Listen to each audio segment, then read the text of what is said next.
Hey everyone, and welcome back to the Deep Dive. Today we're going to try to make sense of, well, a lot, actually. Yeah, we've got a pretty full plate today. We're talking a suicide bombing in Pakistan, Whoa. And the still unfolding crisis in Gaza. an alleged plot against a former U.S. president, Upcoming elections in Germany? and even the legacy of the fall of the Berlin Wall. I mean, that was 35 years ago. I know, right? So much to cover, but that's what we do here. Exactly. We connect the dots and help you see the bigger picture. So buckle up. It's going to be a wild ride. First up, the horrific news out of Quetta. A suicide bombing at a train station. Claimed by the BLA. The Balochistan Liberation Army. At least 26 people are dead and 62 wounded. The scene described in the AP article is just, well, it's hard to read. Absolutely. Bodies being carried away, injured passengers struggling to walk, debris everywhere. Just chaos and carnage. It's a brutal reminder of the human cost of these conflicts, And the BLA specifically targeted soldiers and railway staff. which seems to align with their strategy. Right. They've been known to target security forces and Chinese nationals. Particularly those associated with what? The Belt and Road Initiative. Precisely. So it's not just about internal conflict within Pakistan, it's also connected to China's growing global influence. Exactly. The BLA is fighting for independence from Islamabad. Okay. And they see these attacks as a way to disrupt, not just Pakistani stability, but also Chinese interests in the region. Wow. It's a reminder that even events that seem isolated can have these ripple effects across international relations. They really can. And that kind of brings us to another event with global implications, the humanitarian crisis in Gaza. Oh, it was just devastating over there. For a month now, no food aid has been able to enter the north. Leaving 70,000 people trapped and facing extreme hunger. It's a humanitarian catastrophe unfolding right now. It is the UNRWA. The UN agency responsible for Palestinian refugees. Yes, they're painting a really grim picture. Pregnant women wasting away. Families surviving on a single meager meal a day. People sifting through moldy flour just to have something to eat. It's hard to even imagine. It's almost impossible to grasp the level of desperation. And if we zoom out a bit and look at the bigger picture, this food crisis could have lasting consequences. Oh, absolutely. Some former Israeli generals have proposed a surrender or starve plan, Essentially using food as a weapon to force Hamas to disarm. which raises some really serious questions, both ethical and humanitarian. Yeah. What are the arguments for and against such a plan?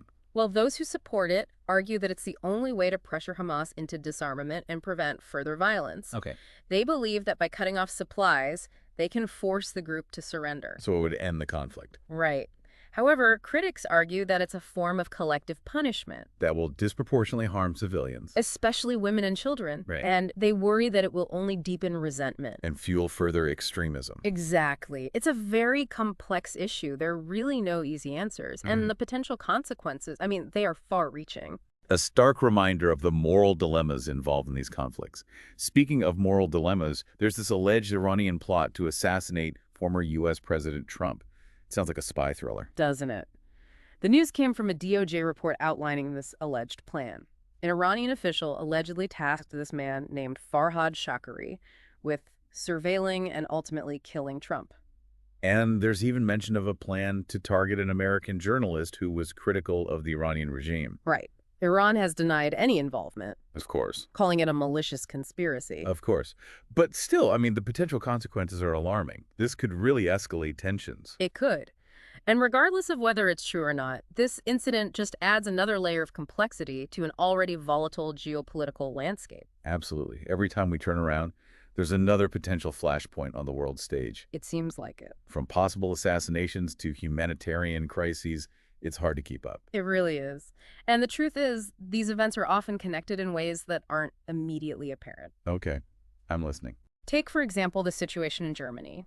There's a debate about when to hold their upcoming federal elections. Okay, I'm not sure how that ties into everything else. On the surface, yeah, maybe it seems a little less dramatic. Dramatic, yes. But the timing of these elections could have a pretty significant impact on Germany's role in addressing those very crises we've been talking about. Okay. Think about it. Germany is a major player in the European Union and on the world stage. Right. So their stance on issues like the Israel-Palestine conflict, relations with Iran, even China's Belt and Road Initiative, it can have a ripple effect. So you're saying the outcome of these elections could shift the balance of power in a way that impacts those other situations. Absolutely. And the debate itself, I think it highlights the challenges democracies face when they try to respond to these complex global issues. Right. So what's going on with the election? Well, the opposition is pushing for an early election, while Chancellor Scholz seems more open to discussing a later date. So they haven't set a date yet. Yeah. Not exactly. But the official who oversees elections, the Bundeswahlleiterin, has warned about potential problems with holding an early election. What kind of problems? Well, logistical challenges, for one. An early election would likely be in January or February. Okay. So think about it. Holidays, potential staffing shortages, the challenges of organizing an election on such a tight time frame. So an early election could actually be a bit of a disaster. It could. A botched election could undermine public trust in the government, which is the last thing Germany needs right now. So who wants what and why? Some people are arguing that rushing into an election without proper preparation is irresponsible. They'd rather give everyone enough time to get everything in order. That makes sense. Others, however, believe that they need to act swiftly, address the political vacuum created by the collapse of the previous governing coalition. They say delaying the election would erode public confidence and cause instability. It seems like a bit of a catch-22. Two potentially bad options. It is. It really underscores the need for careful consideration. They need to ensure a fair and properly conducted election. No matter when it takes place. It's a good reminder that even these seemingly routine political processes can have huge implications. They can. Especially when the world is as interconnected as it is today. Right.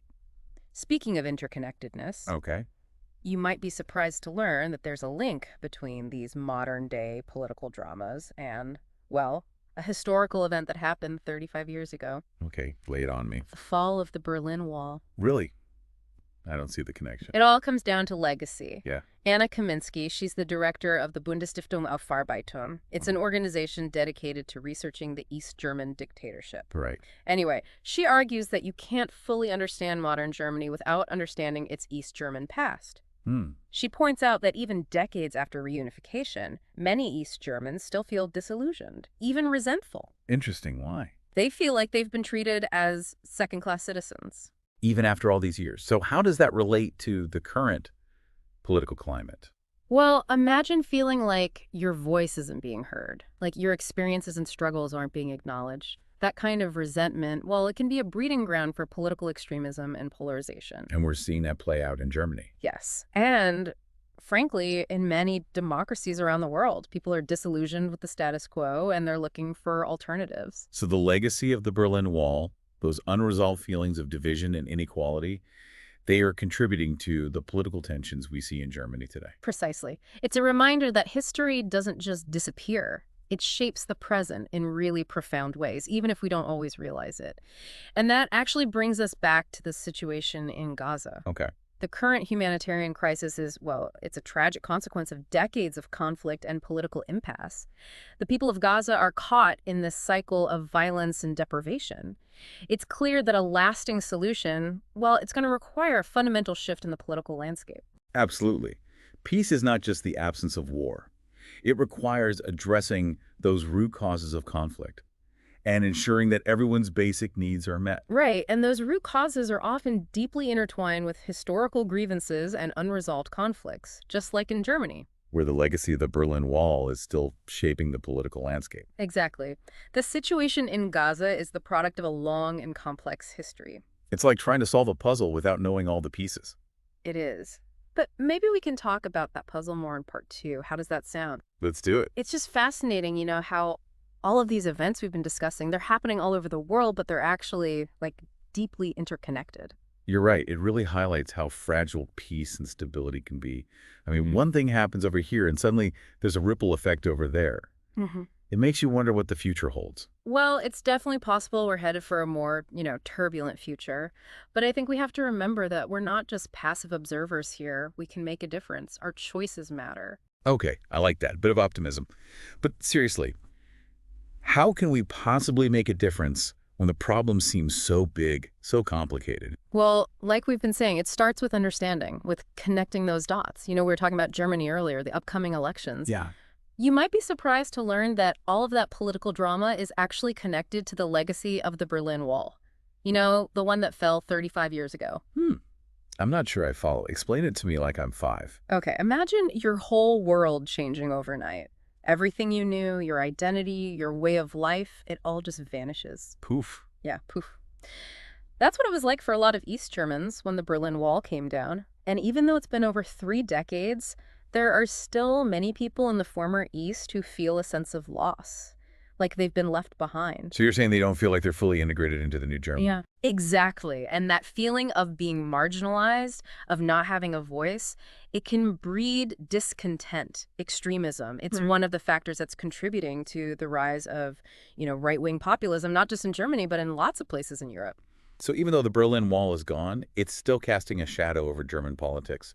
Those unresolved issues, the division, the inequality. It's shaping the political landscape. Even today, it's like history doesn't just disappear. It shapes the present in these subtle but really profound ways.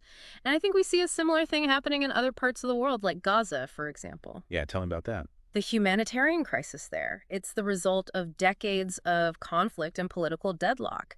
The people in Gaza, they're trapped in this awful cycle of violence and deprivation. And finding a lasting solution, it's going to take a major shift in the political landscape. Okay, but isn't that shift going to depend on the people in power, both in the region and on the world stage? I mean, what can regular people like us actually do? And I'll just feel so huge. I get it. It's easy to feel powerless in the face of all of this. But even small actions can make a difference. We can stay informed. We can talk about these issues with each other. We can support organizations that are working to make a difference. Those things add up.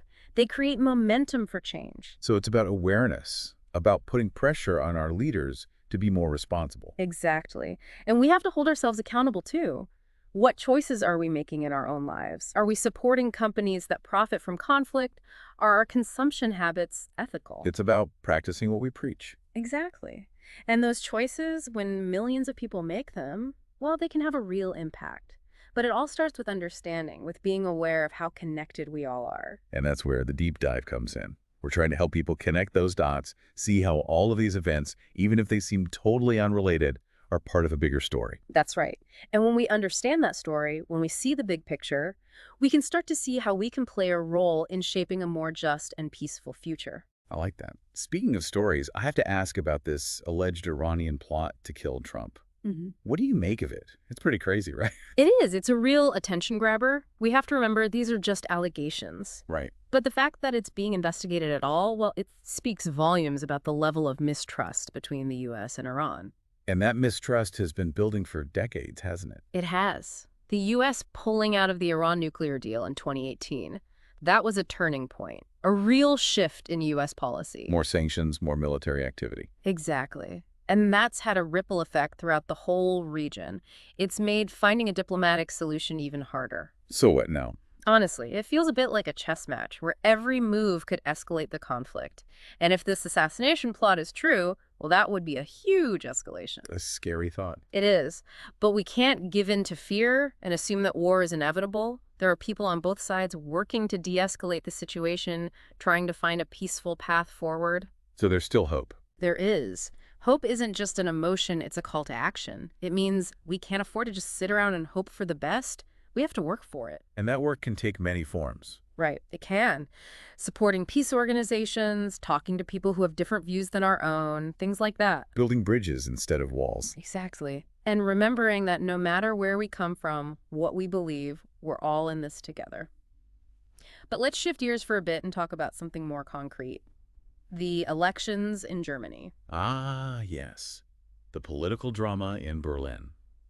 It might seem a world away from all this talk of conflict, but like we said earlier, the decisions they make in Germany have far-reaching implications. You keep saying that even domestic political events can have global consequences. Because it's true. Germany's a major player on the world stage, right? So what they do impacts everyone. Their stance on the Israel-Palestine conflict, on Iran, even on China, it all matters. So you're saying these elections could shift the balance of power, and that, in turn, could affect the crises we've been talking about. Absolutely. And the debate they're having right now about when to hold the elections, it shows just how hard it is for democracies to deal with complex issues.